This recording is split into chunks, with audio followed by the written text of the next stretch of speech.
ADN Podcast. ADN Podcast. Voces con contenido. Las decisiones que importan, explicadas fácil y rápido. Las leyes, los debates y acuerdos que afectan tu vida, te las contamos de manera clara, directa y sin vueltas. Esto es ADN Legislativo.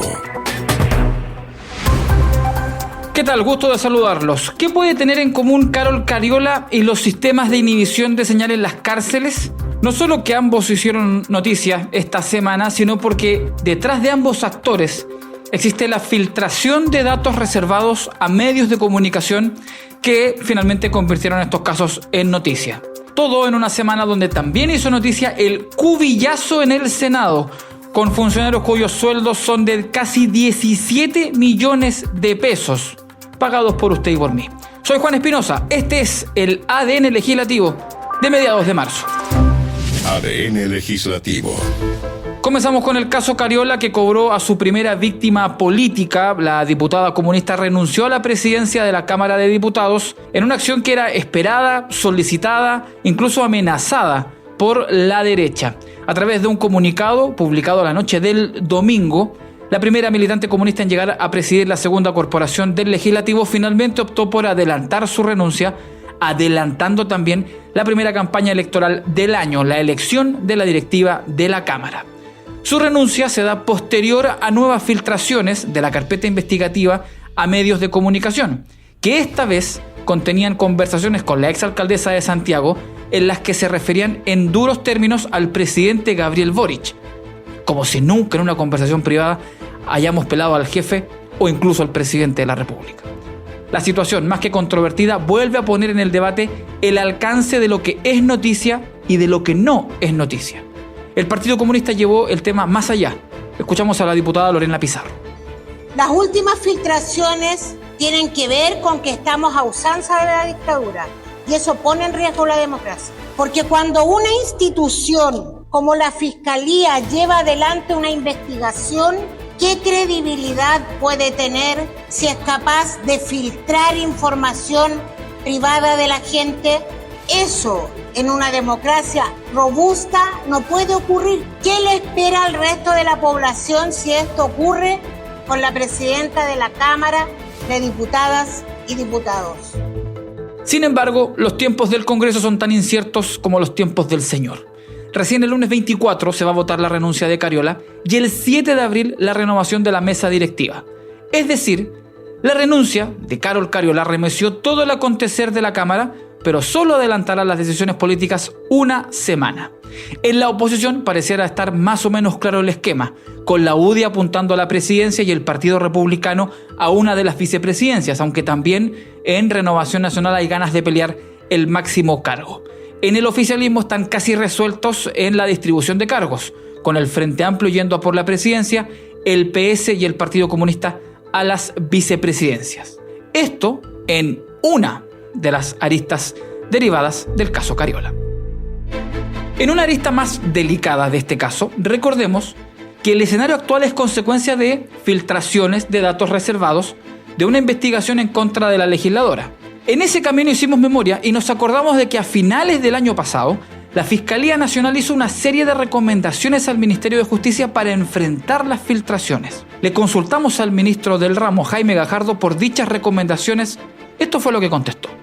Se hizo una sesión extraordinaria en el mes de diciembre, creamos una subcomisión que ha trabajado durante el verano y en una próxima sesión de la comisión coordinadora nos van a entregar un informe consolidado con las medidas administrativas que están tomando el conjunto de las instituciones que señalé, como también el análisis de las propuestas legislativas que ha hecho el Ministerio Público. Y estamos esperando precisamente aquello. Sin embargo, al día siguiente de estas palabras del ministro Gajardo, nuevamente una filtración de datos reservados hace noticias. La Contraloría detectó que hay un uso acotado de los inhibidores de señal en los penales de nuestro país y que incluso hay celdas a las que se accede a señal de Wi-Fi. Hagamos memoria, a solicitud de diputados de la UDI, hace un tiempo atrás, Contraloría emitió un informe sobre el estado de funcionamiento de los sistemas de inhibición de señal de telefonía celular en recintos penitenciarios. Recordemos que solo 10 cárceles en el país tienen un sistema para bloquear las comunicaciones. Sin embargo, el informe del ente regulador deja en evidencia que el funcionamiento en el perímetro de Pedro Montt, ahí en el centro de la capital, donde hay varios recintos penales, y el centro de justicia, presenta algunas falencias. Esto generó la reacción transversal de legisladores, que ya en ocasiones anteriores han alertado por el funcionamiento de este sistema. Escuchamos a Andrés Longton de Renovación Nacional, Lorena Fríes del Frente Amplio y Juan Fuenzalida de la UDI. Todo el país pensaba que los inhibidores de las cárceles estaban funcionando plenamente. Supone que era el sistema que más protección daba a nivel mundial. Es decir, era lo top en tecnología. Yo lo vengo diciendo, hay problemas en las señales inhibidoras. Cuando estamos llegando a un resultado ya se nos adelantó el crimen organizado y encontró la forma de burlar esto o sencillamente no daba la talla. Ha sido tal el fracaso de este sistema que entendemos el por qué estas bandas siguen operando. Creo que aquí alguien se tiene que hacer responsable respecto de estos sistemas de inhibidores que no han servido. Sin embargo, más allá de reiterar que el sistema funciona, que es perfectible y que las conclusiones de Contraloría están incluidas en las nuevas bases de licitación, la preocupación del gobierno es que se trata de, al igual que en el caso Cariola, información reservada que finalmente se hace pública. Sabemos que hasta ahora Contraloría envió el informe al Ministerio Público, al Ministerio de Justicia, a una de las subsecretarías del ramo, a Gendarmería y a 5 diputados de la UDI. En alguna parte de la cadena está esta filtración. Lo último que conocimos es que el Ministerio Público recibió una denuncia por parte del Ministerio de Justicia para que se investigue el delito de violación de secreto. Lo grave en todo esto no solo es la filtración, sino el contenido del documento filtrado. Algo que en manos equivocadas puede llegar a peores manos y a poner en peligro la seguridad penitenciaria en nuestro país. ¿Cuáles manos? Las de las bandas criminales, claro. Escuchamos nuevamente al ministro Jaime Gajardo. Que es un informe clave para la seguridad penitenciaria, que es un informe que no lo pueden tener los líderes de las bandas criminales, que están dentro de los establecimientos penitenciarios en los cuales tenemos inhibición. Entonces, esos aspectos, nosotros tenemos que ser muy cuidadosos como país. Todos tenemos que proteger a nuestras instituciones, todos tenemos que proteger la seguridad de nuestro país. Y por lo mismo, estos debates se tienen que dar con altura de mira y reservando aquella información que nos pone en peligro a todas y todos.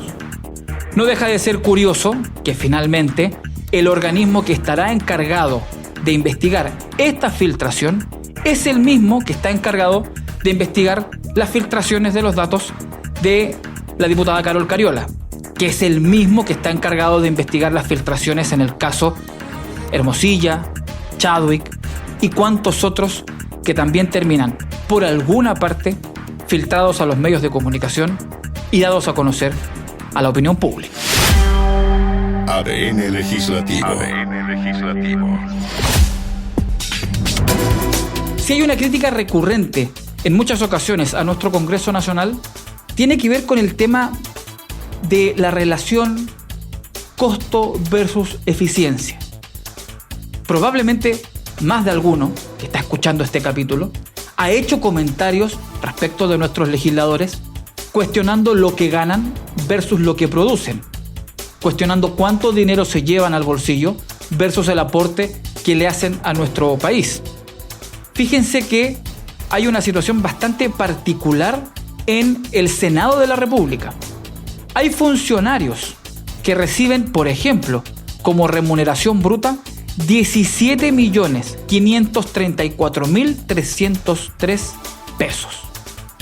Es una investigación del diario La Segunda y que, por ejemplo, cuenta la situación de Roberto Bustos Latorre, prosecretario y tesorero del Senado, quien llegó a la corporación en 1976 y que recibe aquella friolera suma de 8 dígitos. En este caso particular, este funcionario es una suerte de subalterno de Raúl Guzmán, el secretario general del Senado, de alguna forma la máxima autoridad en la Cámara Alta, pero que tampoco se aleja tanto de esa escala de sueldos. Según el diario La Segunda, Guzmán recibe más de 15,5 millones de pesos mensuales. Hay otros funcionarios individualizados por este medio de comunicación. Julio Cámara, con 16,9 millones de pesos, y la abogada Jimena Belmar, con 16,4 millones de pesos, completan una suerte de podio respecto de las más altas remuneraciones en el Senado de la República. Fuimos a consultar con los funcionarios de la Cámara Alta y la explicación que le entregaron a Radio ADN fuera de micrófono, porque no quieren hablar a micrófono encendido, tiene que ver primero con el tiempo que llevan trabajando en la institución y con el grado de especialización que tienen estas personas. Se nos explicó que básicamente el trabajo que hacen estos funcionarios solo lo saben hacer quienes trabajan dentro de la corporación. Sabemos que los abogados de comisiones en el Senado son 15 y en la Cámara de Diputados son otros 15. Y la defensa que hicieron estos funcionarios es que básicamente no hay gente en todo Chile que sepa hacer el trabajo de ellos. Otra cosa importante también que se nos mencionó fuera de micrófono es que las remuneraciones así de estratosféricas no ocurren todos los meses, sino 4 veces en el año, y que el resto del curso los sueldos no superan los 7 millones de pesos. Esto se explicaría en función de bonificaciones que reciben durante ciertos meses del año, marzo, junio, septiembre y diciembre, y que tienen que ver con bonificaciones, con reconocimientos, pero también explican con derechos adquiridos y ganados en el transcurso de la carrera funcionaria. El debate en el Congreso es particularmente complejo y no se sabe del todo qué hacer con esta clase de funcionarios, no solo por la expertise, sino por el costo que tienen a la institución y por consiguiente al Estado. Por ende, es toda una interrogante. ¿Qué es lo que se puede hacer para enfrentar esta situación? Se lo consultamos al senador Gastón Saavedra del Partido Socialista. No, evidentemente los altos sueldos que aparecen, evidentemente que llaman la atención, porque de verdad que son altos, o sea, no podríamos decir lo contrario. Pero también aclarar lo siguiente, esto no los ve el régimen interno, sino que son contratos que tienen cada uno de ellos en su mérito como profesionales con la corporación del Senado. Y esto pasa a ser un derecho adquirido y por lo tanto así se trata en esto. Nosotros no podemos rebajar sueldos, no podemos hacer eso.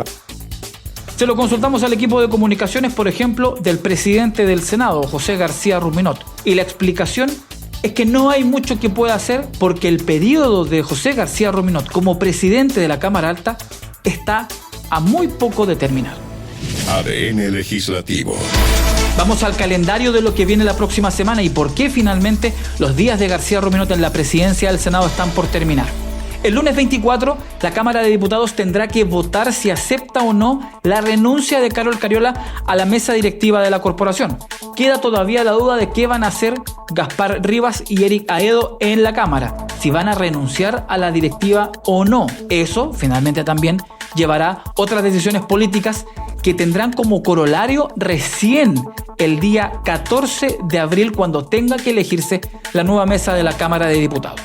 En tanto, en el Senado, el martes 25 se va a producir la renuncia de José García Ruminot a la presidencia de la Cámara Alta y de Matías Walker a la vicepresidencia. El día miércoles 26 se votará la nueva mesa directiva del Senado. Tanto en la Cámara Alta como en la Cámara Baja, la danza de nombres interesados, postulados y autopostulados para llegar a la mesa directiva son muchos. Básicamente, y ya te lo he comentado en ocasiones anteriores, porque presidir las corporaciones del Poder Legislativo en un año electoral entrega múltiples plataformas mediáticas de figuración y de autoridad. Porque solo por darte un ejemplo, el día miércoles, con la elección de la mesa directiva del Senado, el Congreso estará eligiendo nada más y nada menos que a la segunda autoridad más importante de la República de Chile.